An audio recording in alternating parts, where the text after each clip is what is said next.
The Every Point Sports Podcast featuring Greg and Jack starts right now.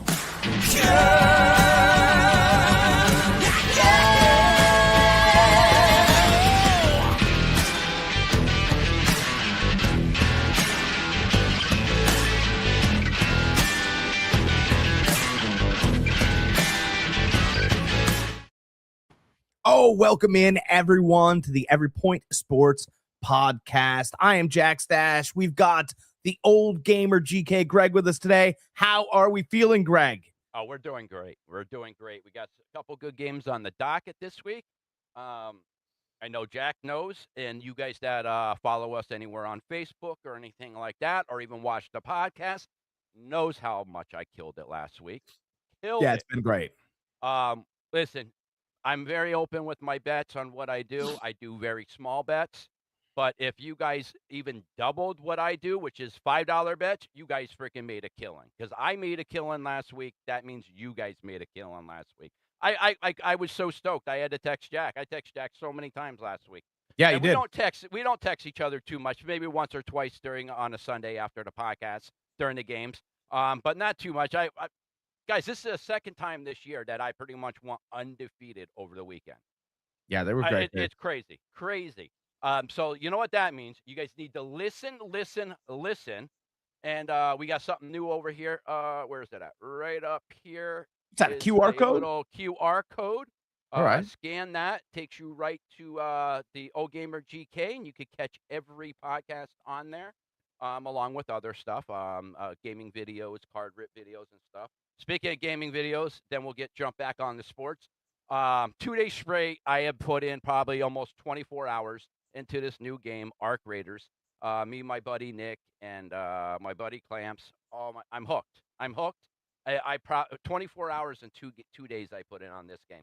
So guys, jump over there, check out the new footage on that. We got away from Call of Duty a little bit, so we're trying out this new game everybody's playing. And yeah, I want to say I'm sucked. I'm sucked in. I'm addicted. And 13 hours and a half I spent yesterday playing the game. So yeah. Oh my God, you're an addict. Yep. I had the game going on the TV up here and the big screen right here, and then I had the gaming going on over here. So yeah. Is this your cry for help? I don't. But Joy will probably need cry for help. So. Oh my God. But anyways, back to sports. We got some good games on the docket this week. But like I said before, guys, if you guys want to win some money, you guys make sure you guys are watching the podcast. Whether Jack and I disagree on the games, we both bring up valid points, good stats for you to think about and make your own decision. So on that note, Jack, you got anything new? Yeah, I just want to. We always touch on it a little bit, so I feel like it's fair to send some flowers. Penn State beat Clemson yesterday in a bowl game. Mm-hmm. Well, we don't care about bowl games anymore. I don't care. They finished what they started, which is what you go to college and university for. You go there to get a degree so that you can use that in the real world, right? Starting and finishing something. It's a great big deal. And guess what? You might not get what you started and wanted to finish with. You might not hit that grand accomplishment. But if you started and you finished and you were able to get a job in that department, congratulations to you. Penn State started a football season. It did not end. They lost their head coach. They finished it with a coach they respected. Players finished at their positions. And they went out yesterday and they beat Clemson in a bowl game. Congratulations, not only to the Penn State football program, everyone that goes there and everyone that has finished and graduated at Penn State. You have a university that you should be proud of. You could stand up, wear those colors, and any other university that has pulled out of bowl games and didn't want to finish has sent a terrible message that'll be rippling across the country for years. I absolutely want to echo what you just said. Also, I want to give props to BYU. They could have pouted just like Notre Dame being left out. They're like, no, we're going to a ball game. I'm with you. These kids, you're setting a bad precedent with these kids, giving them an excuse in life. When things get tough or don't go your way, you can quit. No, you don't quit. You follow through. You muster through. You give it your best. And then if it doesn't work out, it doesn't work out. But you know what? You tried. You tried and you failed, and you try harder or you try something different next time. You know what, Notre Dame? Try something different next time. Schedule a little bit easier stuff. You guys cried so much. USC doesn't even want to play you guys anymore. All the USC's greatest, by the way, all the greatest sports stories. Tom Brady was benched in his senior season. No senior gets benched if you're the starter as a junior. He was benched because Michigan was recruiting Drew Henson. Henson, And he who was the took it on number the one chin. recruit, and Henson said, I don't play, I will play baseball. That was his stronghold. And he took it on the chin and said, well, I still want a degree from the University of Michigan, so I'm going to stay, and I want to help this football team. Michael Jordan, every interview he gives, he talks about being benched in high school because it's the most important part of his story, that he stuck with it. Those are the things that matter. By the way, Rudy, pretty great story. Yeah. Rudy did not quit. Maybe what you should do on that campus is just show that movie over and over and over to the people that are in charge. Mm-hmm. That's all I have to say on this matter. Yeah, back to the Brady thing real quick. He persevered so much that when they were losing, they would put him in, he would bring them back, and they would win. He had, I think, 4 comebacks that year, including the Orange Bowl, which I was at in Miami. Played against my Bama, came back, we were winning, went down, last second field goal to win the game. So, like, that guy, he's perfect. Like, he persevered so much. Just bring Brady in there to talk to Notre Dame people. You know, watch the Rudy movie. Bring Tom Brady in to talk. You know, a Michigan guy talking to Notre Dame people. Let's see how that goes over. Yeah, you're right. But so I that's what I want to do. I don't want to knock any other organization, but I do want to commend Penn State for doing the right thing for their students, for their athletes, and for their university. I know it's really easy to. It is. It's really easy to knock them for their past. But you know what? You can't live back there, right? Living forward, and you finish the season on a strong note. You beat Clemson. Congratulations goes to Clemson also for working hard and going and competing. And you know, it's a 50-50. You got to compete. I got to compete. There's a winner at the end of the game. You know, Dabo Sweeney runs a fair program down there as well. It's a good program up there. He really does. He so much that when Saban left, he was on my short list. I would have loved. He was a former walk-on for Alabama. Yeah. You know, for those that don't know, the Dabo from Clemson was a former walk-on for Alabama, I believe wide receiver, if I remember correctly. So I'm a sucker for those type of stories. So, all right, we should get into our games here. We got a couple people in here. I just want to make sure we don't have any the people are in here. We got 12:01. Kickoffs at 1 o'clock. We gotta move through. We got people in here though. This is great. I love people in here. I'm sorry. We got some new sound stuff, so I want to bring that up. Yeah, we got a heartbeat.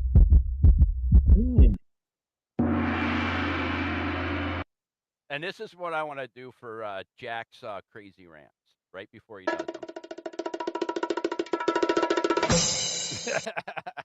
What do you mean? I don't rant crazily. Look at I'm passionate. I'm like Philadelphia Nation. That's what I am. I'm Philadelphia's forgotten son. Nation. I am. I'm Philadelphia's forgotten son. I don't do all the extracurriculars, but I do wake up screaming. That's what my podcast should be called. Wake up screaming. We got Jody in here. Hi. Loving the beard, Greg. Well, I appreciate it. Thank you very much. Joy wanted me to grow it, so I'm growing it. We'll see how it works out. All right, we got the first game on the docket this week.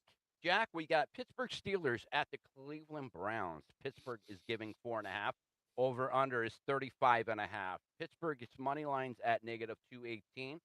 Cleveland Browns is at +180. I mean, this is pretty easy. I mean, Pittsburgh's playing really good ball right now. Yeah. Cleveland's on the downside. Listen, Shador's the only story. Well, sorry, not the only story. Myles Garrett's sack record and Shador is the only story coming out of there. We both know Savansky's gone after this year. This is a wash season, period, for them. Um, I like Pittsburgh here. It shouldn't even be close. 4.5. I'm not taking the points. I'll just take the money line with the parlay somewhere negative 218. Enough meat on the bone to still make money there. Yeah, I like it. You know, how many sacks does Myles Garrett need, by the way? I just want to 2 sacks. Yeah. 2 sacks. So I wonder if this game, is close or Pittsburgh has it in hand. Listen, it's a division game. We all know Pittsburgh, Cleveland plays close. Pittsburgh, Bengals play close. We know that. That's just 2 bloodbaths. Throw the record out the door. That's why I'm taking the money line, because I know Pittsburgh's going to win. But will they win by 14 or will they win by 3? Okay, it's real simple. Pittsburgh wants to wrap up the division today. Mm-hmm. That's it. End of story. Baltimore won last night. That's all the motivation that Pittsburgh needed today, right? I mean, but here's the sidebar. I think that Pittsburgh's offensive line isn't very good. No, it's real. No, it's not really good, and this is why it's not really good, because you're deploying Kenneth Gainwell as another receiver. He's good, but you don't want to run with him because he can't find any open space in your terrible offensive line. That's right where we're at, right?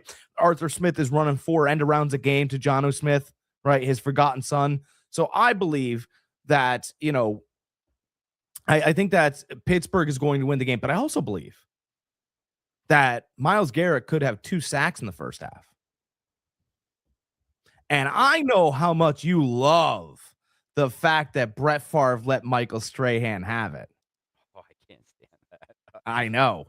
And you're going to be even angrier today. My huge prediction is Myles Garrett gets 3 sacks today. And he gets the sack record because Aaron Rodgers knows the history between Strahan and Favre. And as long as he gets the victory, he'll kind of say to Mike, hey, why don't we be a part of it? You know what? If that happens, I literally, and I'm sorry, Green Bay, but I want to blow you guys up. Because that's 2 Packer quarterbacks, former Packer quarterbacks, just giving the sack record away. I can't have that. My hairs on my freaking arms are standing up after you said that. No freaking way. That record is tainted before, and I don't want that record tainted again. What time's that game on today? Legitimately have it. What time's that game on today? 1 o'clock game. 1 o'clock. I expect a text around 3:30 after the 3rd sack comes in of just exclamation points. And what's that emoji with the black wrap and the angry face? That's what I'll expect around 3:30 because it's happening. Aaron knows the history. He's very smart.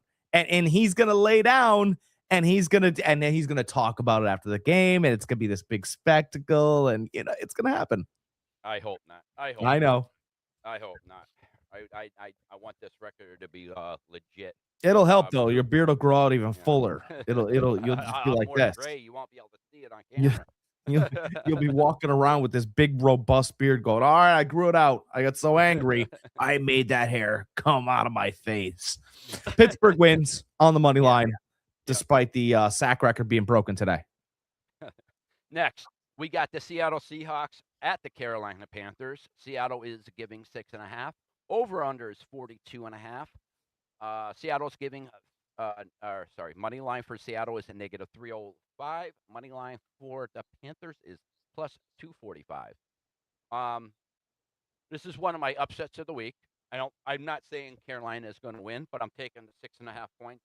I feel better with another point on that. I feel better if it was 7.5. I feel very confident then. That's what it opened up at, 7.5. Should have jumped at it then. I didn't. But all you guys are saying, well, Greg, the Seattle's like the best team in the NFL or second best team in the NFL. You are correct to a degree, but you have to remember Seattle just played an overtime game last week and barely walked out. And they're playing the 49ers next week, possibly for the division. So one, tired from last week's game. Two, are they looking ahead to next week? I don't know.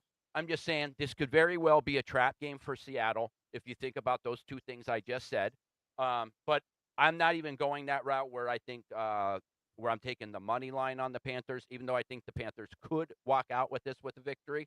I'm just taking the 6.5. I'll take the points with Carolina. You do that. I'm doing kind of the same thing. I'm going to take Seattle on the money line. The one thing I do notice about Carolina, they have gotten, Bryce Young's obviously a smaller quarterback. He's got a fine arm, but it's not this world beater. But they found him large targets, right? Ted McMillan, that Coker kid, right? They're both really tall. They're big bodied targets. And the one thing that they do, though, is sometimes they rely on that body too much. They let the ball come to them. Yeah. And Yeah, it's they a don't bit catch of, with their hands. yeah. And McMillan's better than Coker, but Coker's been getting more of the lesser cornerback every week. So Young's been able to get to him. The problem in Seattle is you don't have a lesser defensive player. They come with clubs. I mean, they're swinging every single time. Fastball, curveball, they're swinging. And I just think that if you're going to let the ball come to your body, they're going to break your claws.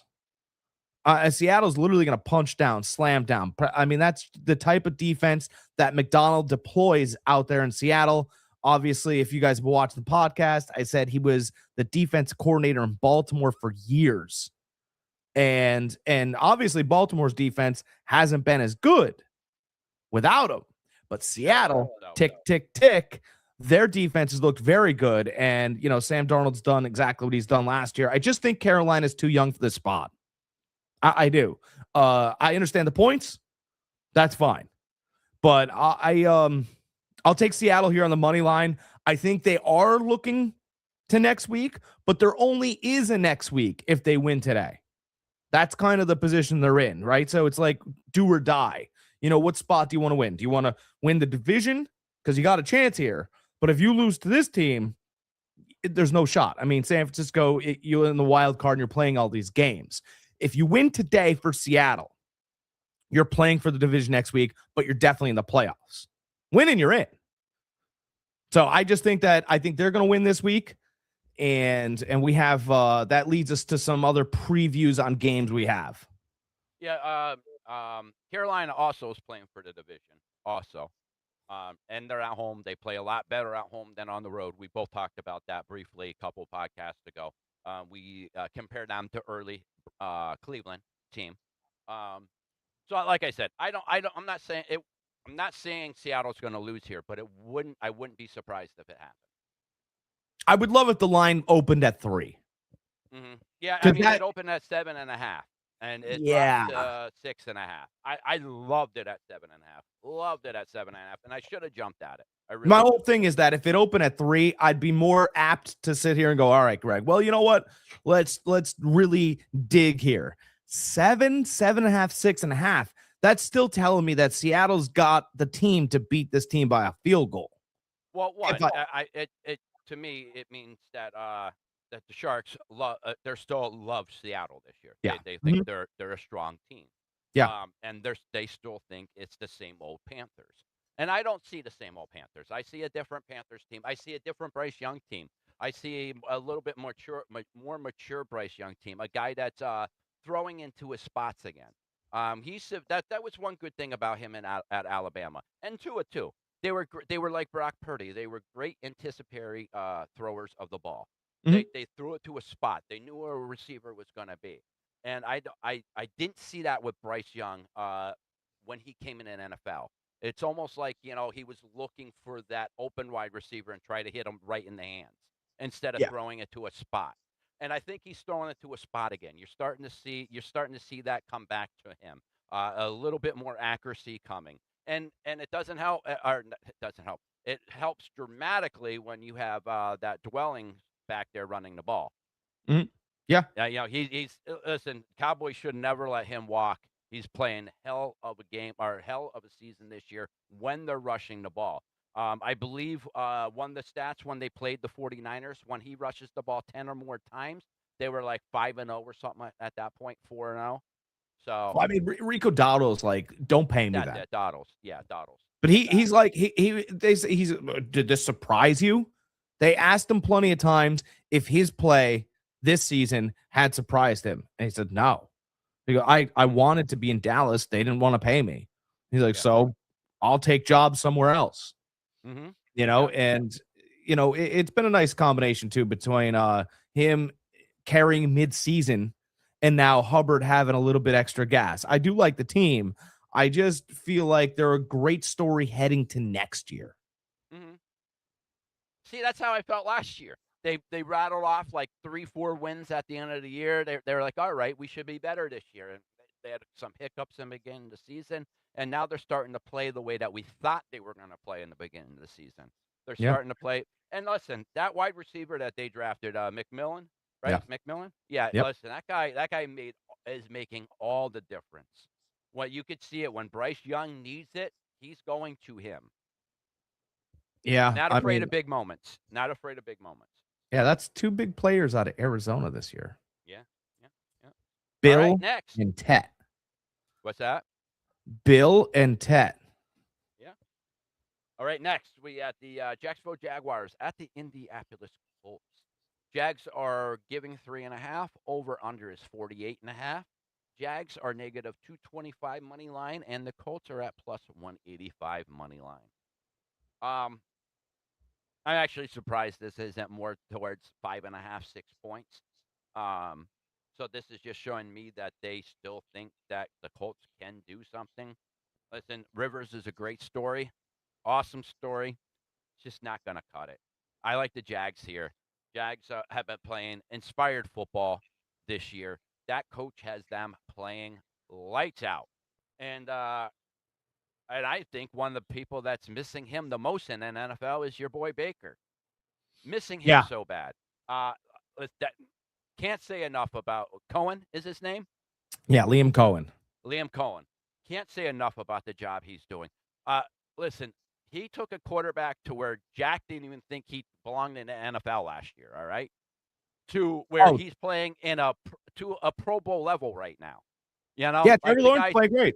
Yeah, he really is. It just shows you how much a coach can make a difference. Look at Brad Johnson or Ben Johnson over Chicago. at the Bears. Yeah. I was dogging him last year. He gets Ben Johnson. Look at him this year. Completion percentage still isn't good, but look at that team this year, and look at the Lions this year. What's the Lions going to be doing? They're going to be sitting at home. What's the Bears doing? They're going to the playoffs, possibly number 1 seed. Has a chance. I'm not saying they're going to get it. I'm just saying they're in the hunt for it. Maybe Detroit should have hired Ben Johnson. Makes you think, you know? Don't think too hard because I'm just saying. They should. I'm just saying, like a coach makes a huge difference for these players. For those of you guys that just say, "Oh, this guy's talented. He should be able to perform no matter what." That's not the way it is. You guys, you need somebody that's going to be able to draw up the plays for you, that's going to be able to build a system around you, that's not going to throw you into a system that you're not going to flourish in. We see this all the time in NFL, especially for early first-round picks. We're like, oh, they have all the talent in the world, this and that, but then they don't do something. Baker, he got thrown through how many teams before he ended up with Tampa? 3? He's now been through in Cleveland alone. He was through eight offensive coordinators. You know, I'm just saying, which is great. Which makes all the difference. Which is, to me, I think, really a little interesting, right? Because I think what's going to happen with Baker going forward, right? I still think Tampa Bay is going to make the playoffs. So they're surprise. But I think if you look further into his career, I think Baker Mayfield's going to be either a quarterback's coach or an OC. Because he knows more football than anybody in the damn league. I mean, really. No, that's not true. Let me apologize to Phillip Rivers, since we're talking about his game. Phillip Rivers has walked in off his couch. And let's not, Joe Flacco did it. Joe Flacco's gifted. In fact, if Trevor Lawrence wants any kind of career, he'll look at what Joe Flacco's is. Joe Flacco came into the league. He was able to run. 6'5", big arm. Remind you of a guy? Maybe he's not blonde. But Joe Flacco and Trevor Lawrence are kind of built the same. And if you keep taking hits, you're going to be laying on the floor, Trevor. Look at Joe Flacco. Move when you need to. Take shots when you can. Right? Mm-hmm. Trevor Lawrence is starting to get there. I don't know what took him so long. Liam Cohen wanted to kill him in week 3, and which is why I believe the Urban Meyer experience didn't work, and the Doug Peterson was like, I'm done here. And they kind of, because the kid doesn't want, he's not that learner. I mean, I don't know what coach, maybe he needed somebody younger, to speak to him. And those were 2 older coaches, and they knew some of the lingo. Remember, Tom Brady at the end of his career hired a guy to keep him up on the younger lingo. Maybe that's stuff that Trevor Lawrence needed. I'm not really sure. But yeah, Liam Cohen's done a fantastic job. This line's at what, 5.5, you said? 3.5. 3.5. So, okay. So just to give you guys an update, we've been on this podcast now for what, 25 minutes. 45 minutes ago, when I was looking up lines, this line was at 5.5. Think about that. It was a 5.5 point line. I use Hard Rock. So even if Greg's line up in Pennsylvania, I'm down in Florida, even if his line was at 4.5, it's moved a point. I want you guys to think about that, right? Jacksonville is coming off an emotional victory up in Denver. Huge victory, right? Sealed the division for them. But let's not sit here and pretend like Phillip Rivers didn't throw for 270 yards and 2 touchdowns last week, because he did, right? And he's not the biggest armed quarterback. But I'll tell you what, he knows when Alec Pierce, 6'5", getting out of those breaks and where to deliver it. There's a lot of big player props out there for you fantasy guys. I just want to detail this. If you're looking for receivers and you got receiver problems, you could still be in playoffs. But if you have receiver problems, Alec Pierce is a start. If for any reason Michael Pittman Jr. is out there, you can start him. Those are 2 guys. Phillip's going to throw for over 270 yards again. Jacksonville's defense I is don't fine. know, but listen, he played against a Niners beat-up defense. So I take that with a grain of salt, that game last week. There's nothing worse than a team. We sacked the quarterback only 16 times this year. But to put that in perspective, Myles Garrett has 20 sacks this year. The Niners as a team has 16. All right, listen, I'm talking shit in my own team. The only reason why we're winning is because of our offense, and we're able to get stops in key moments. But listen, our defense is porous. I mean, we're playing 3-4 players on that defense that pretty much couldn't even start for any other team in NFL. Yeah, I mean, I get it. And Mike Tyson was the knockout king, and then Buster Douglas got him because he was partying in Japan. A team that's not talented. San Francisco defense isn't very talented, but the problem since they lost Warner, he's their leader. I get those things, but Jacksonville. We had Ronaldo Green out that game. Listen, there are a number of injuries on that defense. We're starting 3rd, 4th stringers right now. But Jacksonville is celebrating after what happened last week, and they're still celebrating. They should. They handled Denver very, very well. They should, but they're not going to get a guy that's going to run around or do all these other things that you're going to get a guy that's going to read you, reread you, and reread you. And this is going to be a real test for them, because Phillip's not going to move. And you're going to think, oh, geez, I'll just lick my chops. And all of a sudden, he's going to hit you with a 4-yarder. He's going to hit you with a 6-yarder. And he's playing a different game than what you're like, we handled Bo Nix. Bo Nix doesn't read like Phillip does. And that's why I said Baker knows a lot of offense. Phillip was running an offense in high school. He was running this exact offense, and now he's playing this exact offense. And I think he can trick Jacksonville enough where I'm taking the Colts with the 5.5. If you guys have to buy up, do it. It's fine. Yeah, I'm taking Jacksonville here. I'm not touching the Colts at all on this game. Even 5.5 sounds like, yeah, I don't know really what's going to happen with this game, but I do know Jacksonville's going to walk out with the win, which is why I'm taking the money line and money line only. This could be a 3-point game. This could be a 14-point game. I don't know. I mean, I'll take fiery Phillip. That Niners game was close all the way up until halftime. Once halftime, the Niners just, they just couldn't keep up. Does the same thing happen this week? I don't know.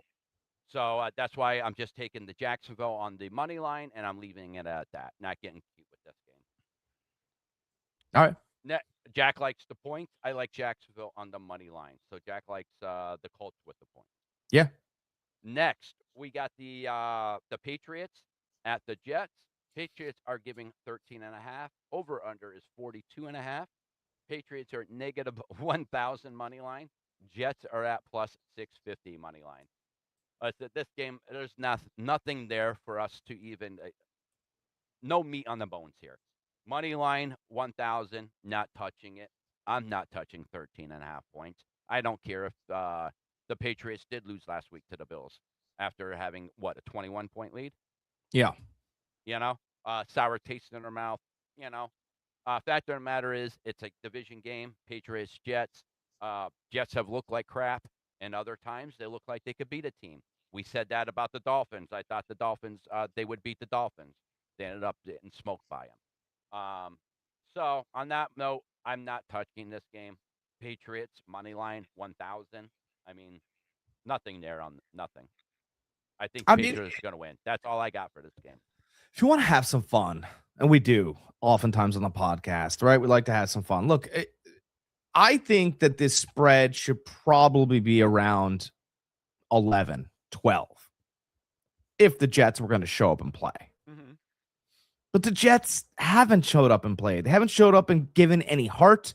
They haven't showed up and done anything. It seems like, almost that as it seems so bad that Aaron Glenn could be one and done. Oh, that doesn't happen. Didn't it happen last year in New England? Yeah, it did. And I just think that Woody Johnson, buckle up, everybody. I think Woody Johnson could be at the point where he's like, you know what? Where's that loudmouth Ryan at? Because you get to a point where the rope starts to tighten around the neck and you can't get coffee in New York anywhere. Right? Woody Johnson can't leave his fantastic apartment or you know what? You know what's the worst thing on the planet? Not playing bad golf as a millionaire. Right? Because who cares? I'll just drop a ball. It's being made fun of about stuff I own. Hey, Woody, maybe you should call that Ryan guy.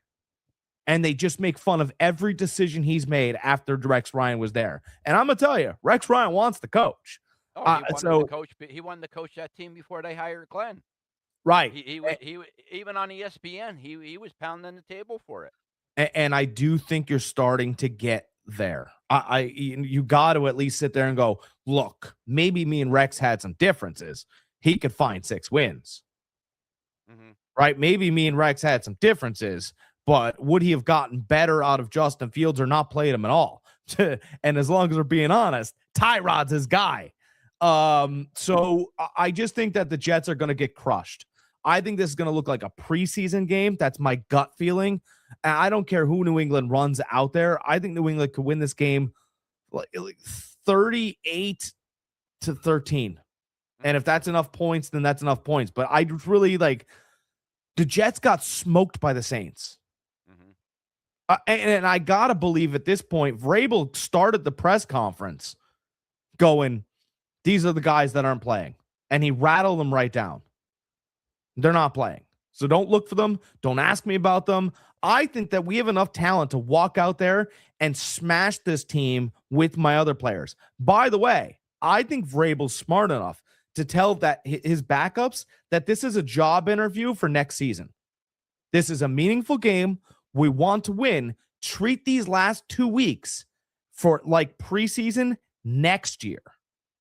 If I see something on tape, maybe you'll have to do less. Maybe this is an interview already. I really believe New England's going to go up there and just absolutely leave Jets players on the field. Yeah, I mean, I could very well see it. Again, I'm not touching this game, though. There's not enough meat anywhere for me to make any money off of. And I don't – anybody that listens to this knows I don't like double-digit spreads. I don't either, but I just talked myself into New England. I'm taking the minus 13.5. I mean, that's fine. I if anything, maybe take the points down, tease it down.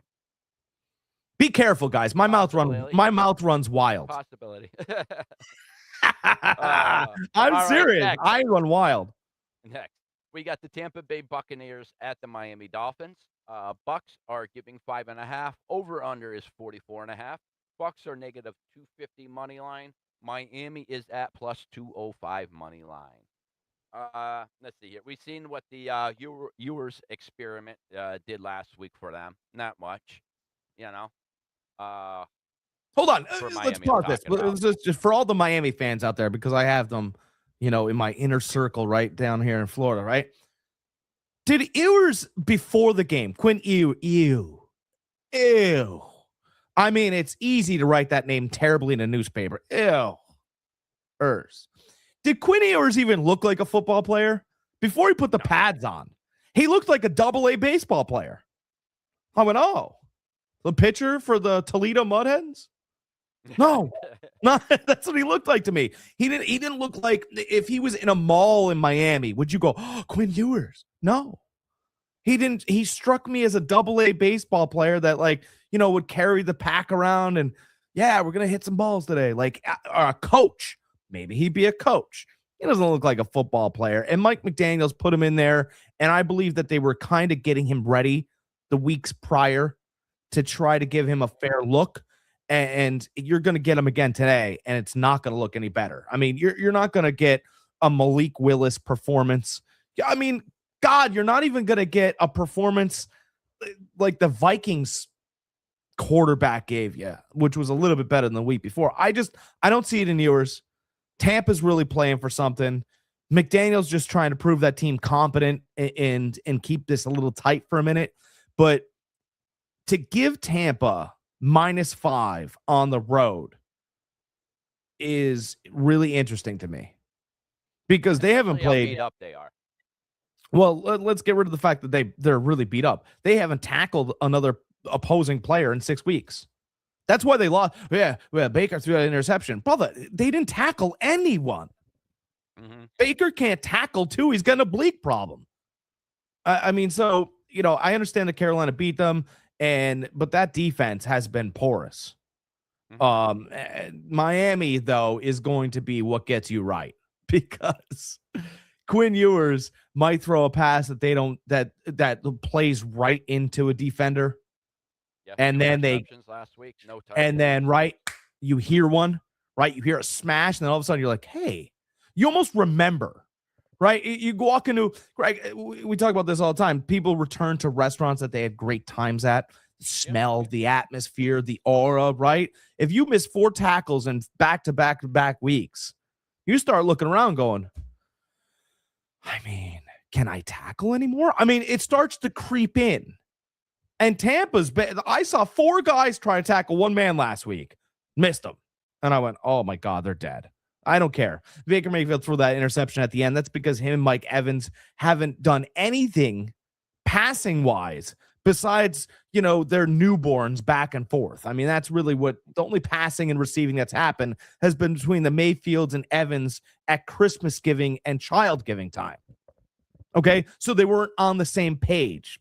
I mean, Evans has been in and out a lot of times, and maybe if that was a Buka, they would have read it better. I mean, it could have been anybody. Sterling Shepard, they played together forever. Shepard would have cut back in right where Mayfield threw that ball. So let's just erase that. He was guessing clearly. But I do think they handle Miami. Don't do the -5.5. Take it on the money line. I think it's 235. I took it already. They're just they're in a rock and a hard place. Yeah, take it. Yeah, I mean they need to win to stay in contention for division, stay in contention for the playoffs. Yeah, if they lose this, it's pretty much over for them. So there's your parlay, right? There's your fun parlay that I alluded to earlier. Take Tampa on the money line and take Seattle on the money line. Ta-da, right? Seattle needs the same thing Tampa does. Seattle wins, they play with the big boys for the big boy trophy. But that doesn't matter. Yeah, it does. Well, no, they could lose. No, they could lose, and if the Niners beat them next week, we still take the division and have home field advantage throughout the playoffs. The Niners are the only team that controls their whole destiny for the first seed. If the 49ers win out, and Seattle, and even if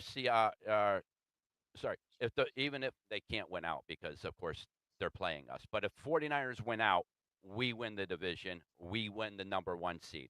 If Seattle beats us, loses this week, but beats us next week, they still have the number 1 seed. They still make the playoffs.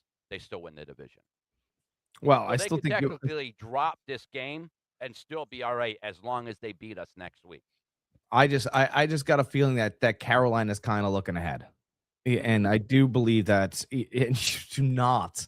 I'm telling you, Bryce Young's a nice football player, and he's really developed and he's come along. But man, when the windows shrink, he does not hit them, and we've seen it. He doesn't hit the windows that shrink, and they're starting to shrink around this time. You know who found that out last year? The guy he's playing against. Sam Darnold had a nice year, and then when he got towards the end, the windows started shrinking a little bit, and he looked around and he went, "All right, I'm finally to a different level." And whether he was going to break or come back, he obviously didn't come back with the same team. But this year, Sam's hit better windows. He has, but he's been the same old Sam too, though. He's had multiple games with 2 or more interceptions where they should have lost that. The only reason why they don't, because that Seattle defense. Yeah, but I like this Sam though, because this Sam that throws an interception, he's like, all right, I threw an interception. Like I almost feel like the Sam that played for the Jets would throw the interception and it's the end of the world. You know, my God, you feel like he's carrying an actual jet, dragging it across the runway. Then No, you know, he definitely doesn't let it bother him. He shrugs it off. No, you're definitely right with that. Carolina, he got to play, but the defense was terrible. So then they figured out the offenses around week 4, week 5. To be quite honest, this is a wild statistic about Sam Darnold, is that he has through the first 4 weeks in every season at Carolina, he's like got a 3-1 record. Now, after that, he loses the next 5 or 6 because defenses go, okay, well, you know what? Their defense is bad. If we score the first touchdown, he's got to press and we'll take off on him. So now that he got a little bit of help in Minnesota last year, and he's got the same kind of help in Seattle. So let's just say Seattle and Tampa win today. That's my parlay.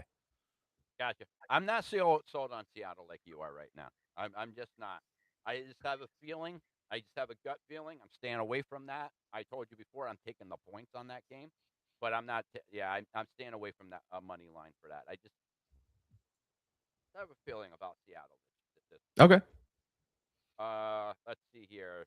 That was the Bucks and Miami we just did. All right, next we got the Arizona Cardinals against the Cincinnati Bengals.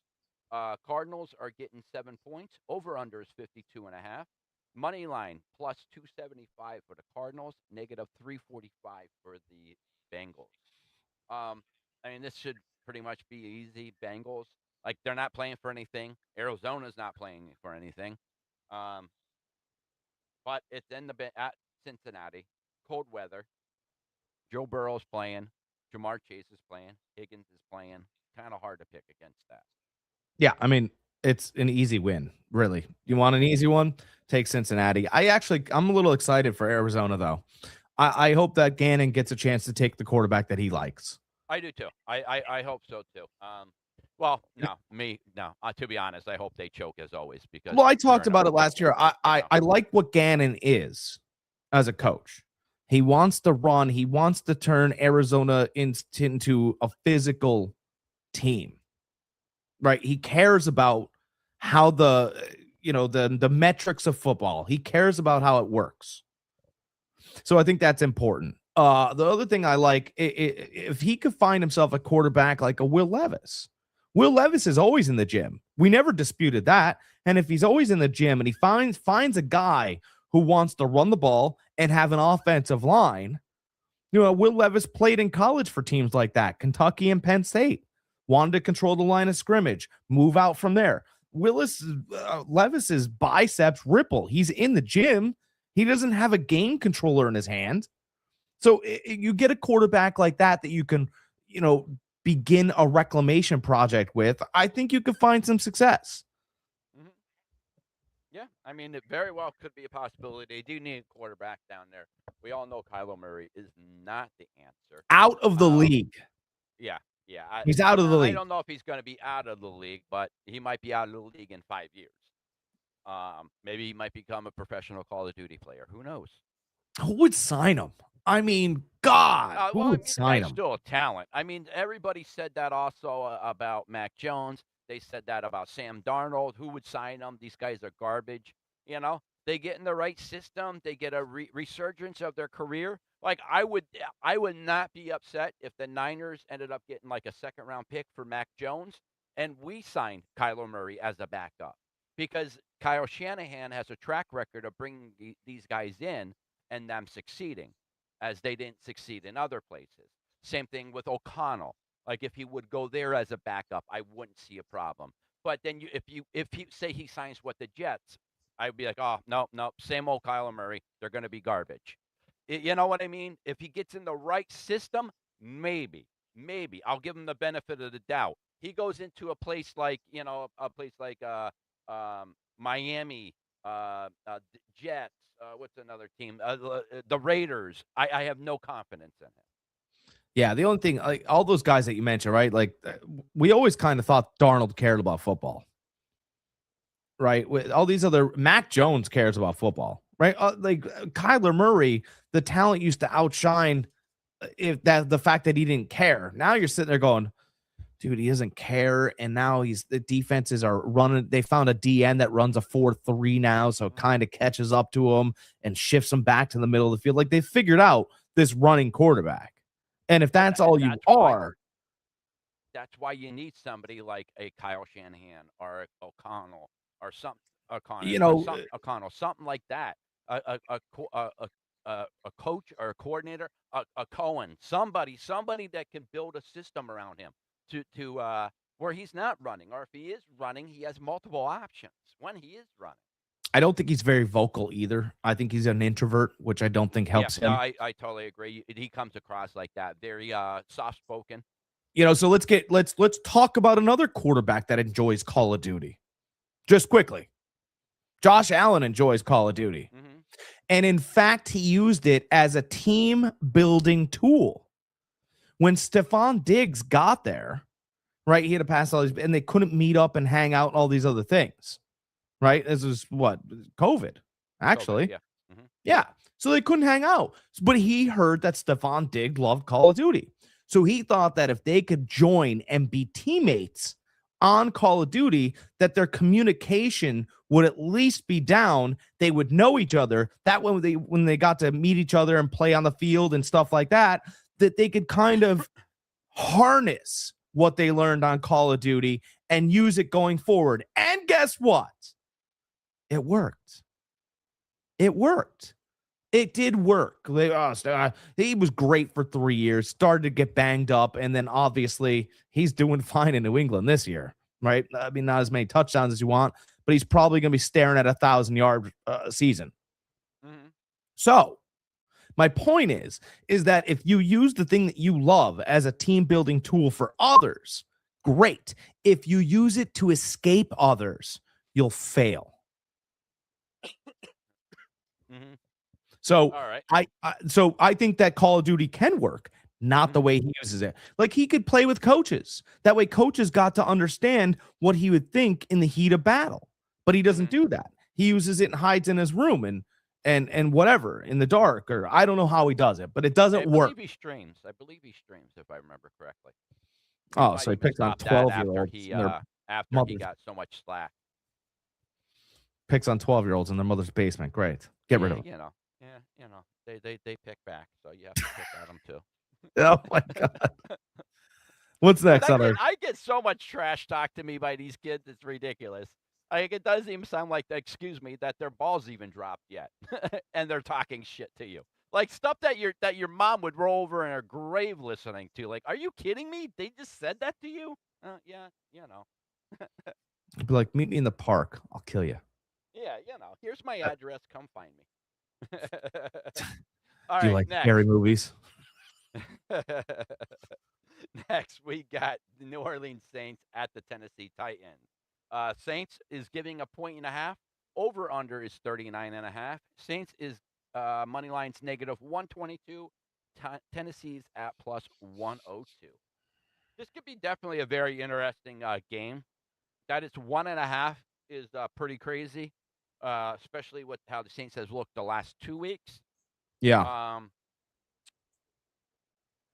this is a tough gun. This is a tough one. Really is. But I am actually going to go with Tennessee on this. Okay. I'm not betting this game. I'm not touching this game. But yeah, I think Tennessee. This is a game that Tennessee actually wins. They have looked improved the last 3 weeks. Tennessee has. Mhm. As much as Jack says Cam Ward is not an NFL quarterback, um, they have looked a lot better the last couple weeks, last 3 weeks. Their defense have been better. It all started with that Cleveland game. It's like they got a little bit of confidence with that game. So yeah, I think the Tennessee Titans is going to win this game. Listen, the Saints the last 2 weeks have looked really good. They've been spoilers to two of my picks the last 2 weeks. I picked against them. I'm picking against them again. Third time's the charm. What do I always say about Tennessee? Fantastic country music. And I got to stand by that. And no, Cam Ward's not a starting quarterback in the NFL. He is by default. He's not very good. And my only thing here is I agree that, Tennessee's in a good spot. And if you want to take them with more points, I would do that. But we always joke about how old Tyler Show's, 37 years old. He's not, but he's 28. Mm-hmm. And due to injuries, he sat in college football and redshirted and all these other I think he was extra in college football 7 years. I think it was. Yeah, a couple extra sessions. That's how we'll put it. But I think that adds to experience, and he's starting to get some confidence playing. And Chris Olave could have sat this week, but he's deciding to play. And I think he wants to play because he wants to get more cohesion with Show. Mm-hmm. I think he's starting to believe in Show. I think New Orleans is starting to believe in Show. So I agree. They are.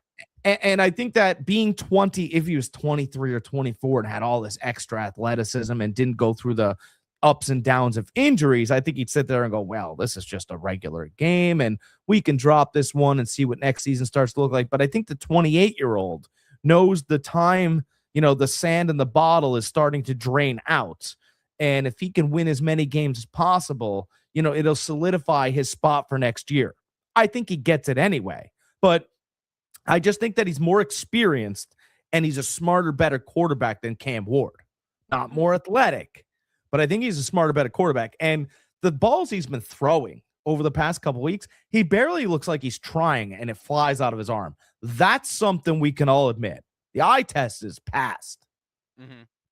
I'll take New Orleans on the money line. Listen, he was good for he like you said, he went through the ringer. The only reason why he was in college for so long because of injuries.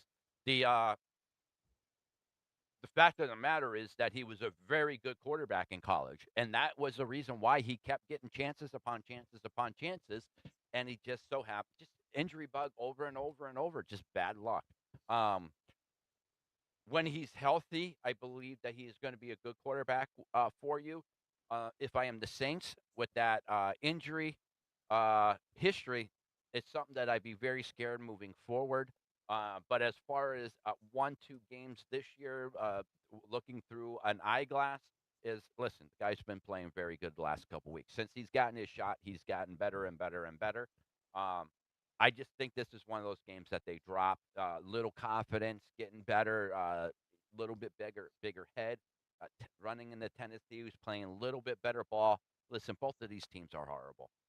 Nobody's going to watch this game unless you're a fan. You know what? Fans of these teams aren't going to watch this game. How dare you? I'm watching. I'm just saying. I already bet on this game. I bet on the Saints. So okay, well, I know because I did for the same reasons. Titans, but again, I don't love Phil Rivers, not the sexiest. Tyler Show just kind of delivers a nice ball.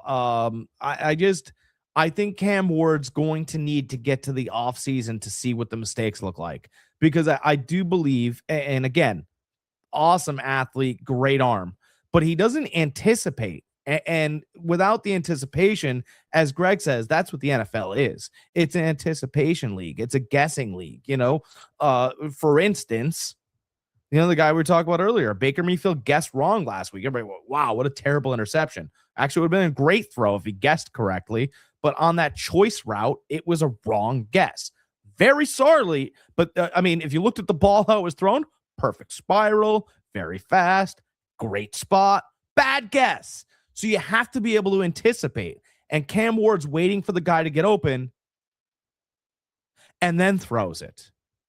Not going to work here, folks. And Tyler Show, no, it is. But Tyler Show's not really a rookie. Like you said, he's seen 7 years on and off, whether it be tape. I mean, listen, man, they want you in the locker room if you're injured. So you got plenty of tape time. In fact, you know as well as I do, I've been injured, soccer and stuff. I hate having to sit there and just watch tape after tape, corner kick after corner kick, trying to find out how this guy maneuvered, why they put this tall guy here, why I should have elbowed, all these other things. You get annoyed and want to play. And I kind of think that's where Show is. And I think Cam Ward will be there after this off season. We're hoping. Okay. Yeah. We'll see. Next, we need to get through these, getting close to 1:00. We got New York Giants at the Raiders. Giants is giving 3 points. Over under is 40.5.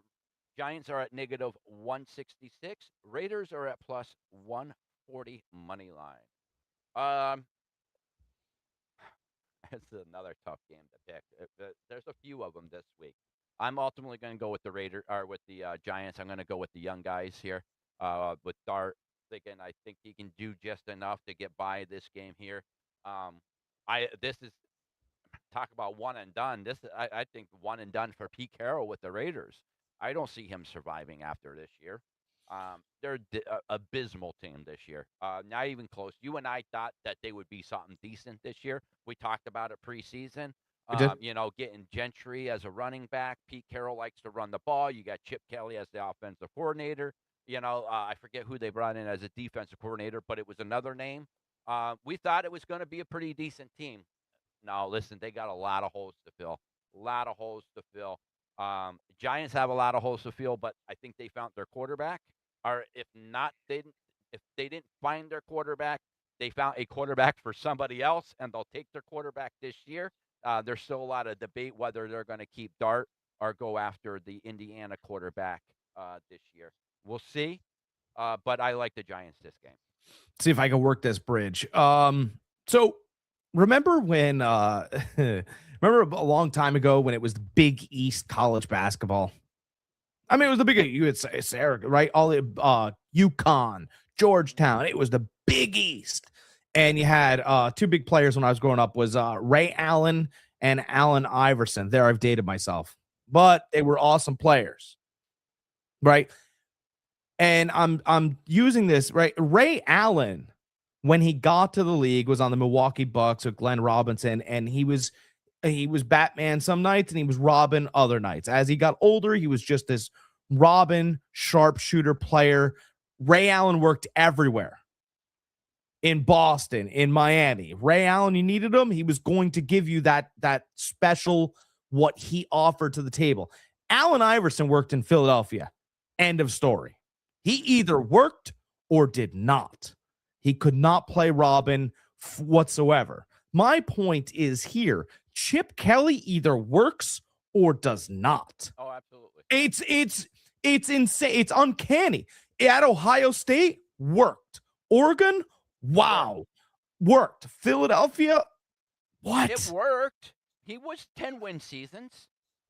I know, but it worked and then it just dropped.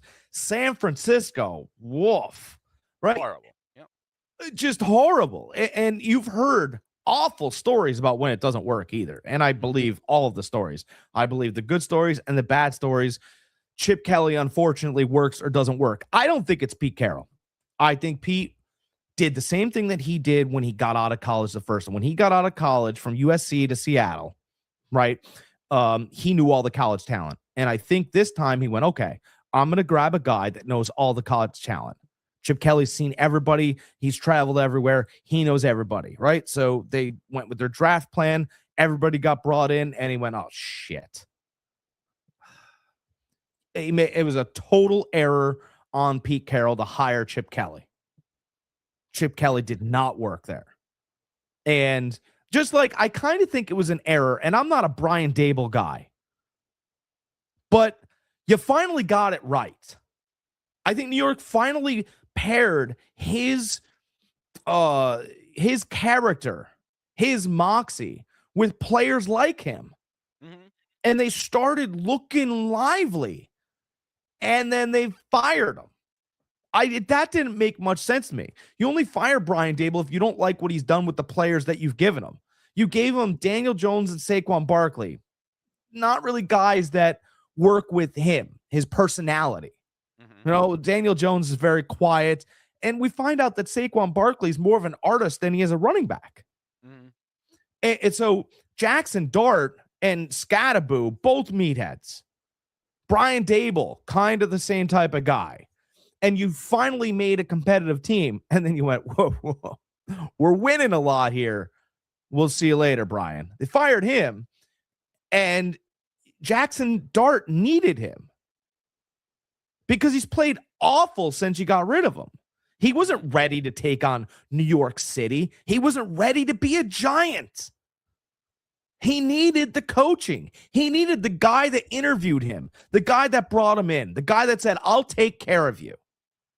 He needed him, and the Giants fired him. So I think that, this is a tough game to call. I would be comfortable taking the team that has the points here. So the Raiders are getting the points? Yeah. Yep. Give me the Raiders, because I kind of feel like they didn't just let some air out of that balloon in New York. I feel as though they popped it, and all those players are like, you know what? We're out of here. And I do believe it's important to know that there is a little looming Tom Brady watching everything that the Raiders do still. Mm-hmm. That matters, I think. I'm sorry. I think it does. If anything, I think it puts a little too much pressure on the Raiders as Maybe. opposed to letting them play freer. Yeah, all right. I like the Giants here. Jack likes the Raiders here. I do. Next, we got the Philadelphia Eagles at the Buffalo Bills. Eagles are getting 3.5. Over-under is 44.5. Philly is at plus 136 money line. Buffalo's at negative 162 money line. All right, listen, we got two good teams mashed up here. I think this is our marquee of the game of the week with these two teams. Listen, Buffalo got down 21-0 to the Patriots last week. Came screaming back with Josh Allen. But Eagles, I think you can't do that against that Eagles defense. As much as you want to say about the Eagles and how dysfunctional they are, they're still a winning team. They still have a very good offense. They still have a very good defense when they want to, when they play like it. Last week, Hurts looked like the quarterback that he looked like the last couple years, as opposed to a quarterback that everybody's saying can't throw the ball. I think that continues this week. I do like Philadelphia this week. I will take I'll take the money line on this plus 136. I'm not worried about the points. Enough money for me to make some money here. Enough line here for me to make some money. Yeah, Buffalo's a favorite, and they've been a favorite for weeks. They've been really a betting favorite for weeks, and absolutely. Well, they're everybody's saying they're a Super Bowl quality team. Nobody likes Philadelphia. To me, it's difficult. And by the way, here's the thing: bad weather. Josh Allen on not a great foot. If he slips, gets stepped on, I'll take Philadelphia against all of my gut.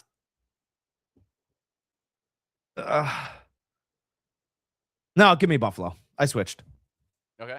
I switched. Give me Buffalo on the money line. I just think when you're destined, you're destined. They got to believe that they can beat two good teams in a row. Hasn't happened all year. In fact, the only team that's gone out there and clobbered teams, I posted it yesterday, Fantasy Farm Sports. Think about, you might not like them, but there's a little Baltimore Ravens to this team. The Houston Texans. Mm-hmm. They beat the Chiefs when they needed to win.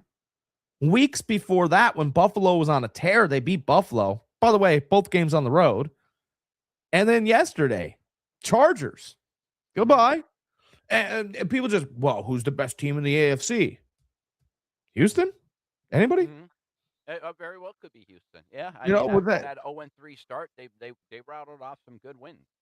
yeah, they what's the only Houston, we have a problem. Houston is a damn problem. Mm-hmm. Everybody they face, they wreck. That's Mahomes, that's Allen, that's Herbert. Who else do we have to beat to get some respect? Mm-hmm. I say it That every week. defense is nasty. That defense travels, plays well at home, plays well away. No, that defense is good. I Number had one to bring defense it in up the league. because we talk about Buffalo every week, but a Super Bowl, we would say it's a dark horse, but like they beat all the teams we talk about going to the Super Bowl so far. Mm-hmm. It Listen, needs to be I'm mentioned. not sold on the Bills. I think they're a shell of themselves this year. I'm banging on the drum that listen, if they don't go at least to the AFC Championship game, like they need to think about hiring a new coach down there. Yeah. Like you seriously, you have if not the best quarterback in the league, the second best quarterback in the league. You have the best quarterback, and you can't make it to a Super Bowl. Oh, by the way, I would like to. Do we have another? And a good running back. Like I would like to call for personally. I would like to call for the firing of Nick Wright on every single network. No, because because of what he said. He said there should be an asterisk on on any team that wins the Super Bowl this year because the Chiefs aren't in the playoffs. Yeah. I don't think you should have a job anywhere because the Chiefs weren't good. All the teams, as I just mentioned, lots of teams went out there this year, worked very hard and beat them. And you think there should be an asterisk because what? Your God Mahomes and your Chiefs team wasn't good enough? I don't think you're qualified any longer to give sports takes. So I'm calling for your firing. I am. I'm not joking either. All right, we need to hurry up and get through these because I'm trying to do my bets as we're doing this. And I'm gonna get live ones in. I don't have time. I'm not gonna have time. That's okay. Go ahead. All right, next we got the Chicago Bears at the 49ers, San Francisco 49ers. Bears are getting 3.5. Over under is 51.5. Bears are at plus 160. Money line, Niners are at negative 190. 192 money line. I think this is going to be a way better game than what we thought it was going to be in the beginning of the season. When I looked at it, I was like, "Oh, this is going to be a cupcake game." This game actually scares me. That Bears team is playing very, very good. But the fact of the matter is, they're winning all their games at the end of the game. They need a onside kick. They need a 2-point conversion. They need this. They need that. They need help to win these games. If they were winning these games handily throughout the game and just a few lead changes here and there, I'd be more entitled to say, all right, this Bears team is for real. Right now, I just think they're getting lucky. Like, plain and simple. I'm not saying that because they're playing against my 49ers. I'm just saying that if you look at their overall wins and how they've won, they needed some luck on their side. Fact of the matter is, listen, Caleb put in the right spot. He's delivering that ball where it needs to be, online and on time. This team really does scare me, but I think this Niners offense is playing lights out. I think Purdy is finally playing beyond that injury. He has a lot more velocity on that ball. He's able to get it up and over those linebackers now. He showed for the last 2 games. I'm not taking the points here. I'm just taking the straight up winning, the money line, negative 192. Still enough there for me to make some money. I don't know if this is going to come down to a field goal, a missed field goal, but on their part, or what. But I just think the Niners walk out of this with the win. I think the Bears' luck runs out on this game. But I think it's going to be a very competitive game. I think it's going to be a good game by both sides. Some scoring done. I know it says 51.5. I'd have to really think about that over/under on that. I love that you said that because I had a score in my head that beats all that stuff. Ready? Yeah, Niners win. And I got the score for you. 28-24. That was what I had in my head. You went through all that stuff, and I went, God, it's gonna be 28-24. Chicago will be driving. They won't get lucky. Some ball Caleb will throw because he throws on the run, but they end up dirting sometimes. And I feel like he'll think there's a little bit more pressure than there really is. San Francisco doesn't put pressure on the quarterback. We talked about 17 sacks all year, but he'll field blitzes. I feel like San Francisco and Saleh bring some blitzes. Mm-hmm. By the way, Saleh could suit up and play for that defense. That's how bad they are. And Yeah. that's more of a, but anyway, he'll bring blitzes to try to throw Caleb off his mark. That's when Caleb gets bad and tends to run and dirt them. And if he does, if he waits to do that, I think they'll be in good shape. Right on that final drive, he'll bring a cornerback blitz or something that Caleb won't be quite ready for. I don't know if you'll have Roma Dunze today or as well. So that's usually his safety blanket wide receiver. Yep. He likes finding him in spots, and I think they have a good relationship. Yeah, 28-24, San Francisco. Take them on the money line so you don't have to sweat. Chicago's very good though. Absolutely. There's one thing that I do like the matchup is Loveland against the 49ers linebackers. Winners, as much as I want to say about his tackling or lack thereof, his coverage skills are really good. I mean, he had a pick six last week. He's fast for a linebacker, so he can cover Loveland, which I like a lot. And Beathard is back in full health, our other linebacker that took over for Warner. So I do like that matchup. 49ers, very underrated corners, but I believe Renardo Green is still out this week. Niners defensive line is horrible as far as rushing the passer. Bears do like to run the ball, so we'll see about that. I do like Swift to have over 80 yards rushing this week. That's one of my prop bets, 80 yards Okay. rushing. Everybody's like, well, why not 100? Like, don't get crazy. Let's go with 80. I forget what the odds were, but they were nice enough for me to take them. So yeah, I'm taking the Niners here. Again, I think it's going to be a very good Sunday night game. Next, we got the Monday night game. We got the LA Rams at the Atlanta Falcons. Rams are giving 7.5. Over under is 49.5. Rams money line negative 425. Atlanta is plus 330. I mean, this is pretty easy. Rams Game's are one over. of the best teams in the NFL. As much as we want to say about Atlanta's roster having pieces there, I don't know if it's coaching there or what, but that roster did not perform like it should have this year. So on that fact, I'm just taking the Rams very easy on that one. So here's some breaking news for you. The Atlanta Falcons are going to be completely, totally revamped. The reason why is Matt Ryan. This is the breaking news. This is why you stick around. Matt Ryan is headed to Atlanta to have a conversation with upper management about joining the team. Not the Falcons again, but being a part of the brain trust in Atlanta. Mm-hmm. That's a Boston college education. Matt Ryan's very smart. Raheem Morris. We'll have you on the podcast. You could talk about your time in Atlanta and how you failed your second opportunity in the NFL. Mm-hmm. Yeah, That's just the way it's going to be. It's not bad. It's embarrassing. You were competitive for a second. You didn't have a backup game plan besides Penix. So, Kirk Cousins, I don't like him. It doesn't matter. Mm-hmm. No one cares about, no one cares about your feelings about a guy. You have to go out there and win games and have your team prepared, and you didn't do it. So, that's that. Nobody had any tape on Kirk Cousins except for 2 years ago, and you didn't have him prepared to play.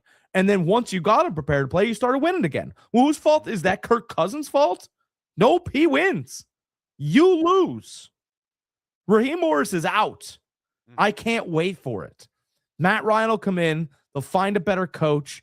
Atlanta will be competitive again. And we can finally talk about them positively instead of in this light. Listen, if you are a whatever coordinator, defensive coordinator, offensive coordinator, getting your shot in the NFL as a head coach, you damn well better make sure whatever your specialty is, that side of the ball on that whatever team you took over is the best on that team. So if you're a defensive coordinator coming in from a team and getting a head coaching job, you better make sure if your offense isn't that great, you better make sure you have a hell of a defense because you know what? You got hired because you're a defensive coordinator because of your defense. Like I say that Staley, when he got the job with Chicago or with the Chargers, same thing. Just horrible on that side of the ball. Raheem Morris, that side of the ball. We see these with these coordinators coming in, doing different things, and their side of the ball is garbage. You got hired because of your particular skill sets in defense or offense, whichever one it is. You damn well better make sure that you are doing your job on that side of the ball, and then leave the other side to your coordinator. Let him do his job. Yeah. That's all I got on that one. Yeah. So, I'm just telling you, it's over. yeah, yeah, it's definitely over there. Again, we'll see what happens down there. They have a lot of pieces down there, a lot of young pieces too, offense and defense. I know Pittman's probably out of there, or Pitts is out of there this year. After this year, his contract's over. He's going to go somewhere, and I pray to God it's the 49ers.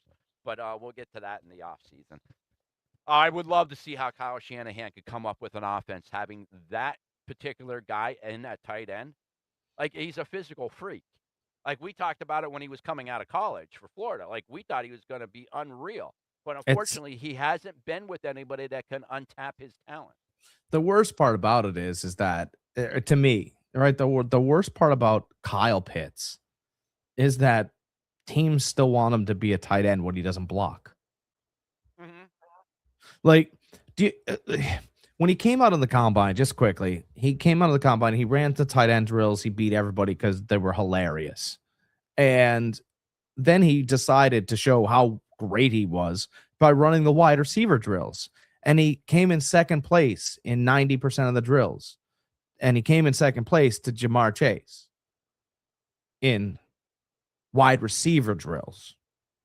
Why are we running him at tight end? It's if you don't want to pay him, that's fine. I get it. I totally get it. You just don't want to get him the right numbers so that you have to give him money. But don't pretend like you want to win. Don't do that. We know you don't. It's easy to sniff out the losers. I do it every single day. And we give them to you, right? Cleveland, Yeah. loser. Tennessee Titans, loser. Atlanta Falcons, Raheem Morris, loser. I mean, it's very simple. Notre Dame football, loser. I don't care. I really don't. It doesn't matter to me what kind of brand you want to put out there. My job, much like Charles Barkley's, is to commentate on what your direction is that you're moving in. Right? If you can take 9 steps in a basketball game now, get rid of dribbling. I don't care. I'll call it what it is. Oh, but they're gathering. No, they're not. It doesn't matter. It doesn't matter. You're not putting the product that people are expected out onto the court, out onto the field, out into the real world. Mm-hmm. That's all I have to say for the rest. That's it. I'm sorry. I was just getting the rest of my bets in here, guys. Got the 1 o'clocks in. Even though they already started, we got some quick scores. We got Cleveland up 3-0. We got the Colts up 3-0. We got the Patriots up 7-0. And we got Cincinnati up 7-0. Perfect. Some quick scores here. Quick scores. All right, guys, that's about it, guys. As always, catch us here every Sunday. We are here for your best sports news. Right now, we're just concentrating on football, but once football is over, we're going to be going into our basketball and then our baseball season when it starts. So yeah, we're get super excited for that, and that's about it. Again, guys, sorry, should have mentioned this in the beginning of the podcast. I hope everybody had a great holidays. Hope you guys had a great time with your family. I hope everybody got what they wanted. Jack, you had a great Christmas. I did, but I have no new subscribers. So that would make my Christmas. It's really all I asked for. I'm at 169. Let's go to 200. That's all I want. Nice. All right, guys, jump over there. Subscribe. Remember, guys, subscribe. Watch the videos over at Fantasy Farm Sports, OldGamerGK. We are over on YouTube. I'm also over on Twitch. Make sure you check out Fantasy Farm Sports over on Facebook also. And on that, guys, as always, Be excellent to each other.